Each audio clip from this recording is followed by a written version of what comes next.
நீ அழுதுருங்க மிஸ்.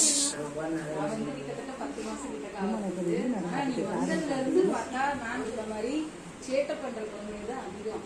சரியா? நீ இப்ப வேற ஸ்கூல் போகும்போது எங்களை மாதிரி அங்க அட்ஜஸ்ட் பண்ணுவாங்களா, அப்படி உன்னை சேட்டை பண்ண விடுவாங்களா, அதெல்லாம் தெரியாது. மிஸ் சொன்ன மாதிரிதான் நீ என்ன பண்ணணும், நல்லவங்களோட சேரணும், நல்லவங்க சேர்க்கையில இருக்கணும். கெட்ட ஃப்ரெண்ட்ஸ் இருந்தா அவங்களை கழிக்க தெரியணும். நல்லவங்களை என்ன பண்ணிக்கணும், கூட்டிக்கணும். கெட்ட ஃப்ரெண்ட்ஸை கழிக்க தெரியணும். அதே மாதிரி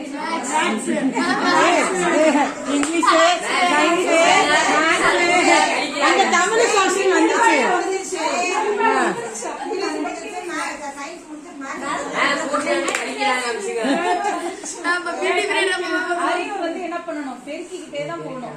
சரியா? வகுக்கிறது சொல்லல உனக்கு. அறிவை பெருக்கிக்கிட்டே போ.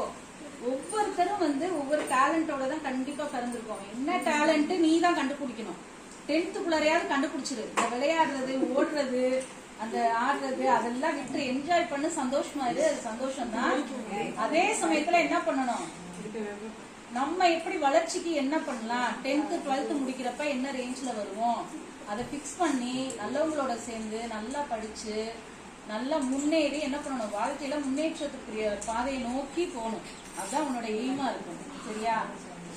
அந்த பாட்டு ஒண்ணு சொல்லுவாங்களே, பசுமை நிறைந்த பறவைகளே பாடி திருந்த பறவைகளே. அது மாதிரி பாடி திருந்துட்டீங்க.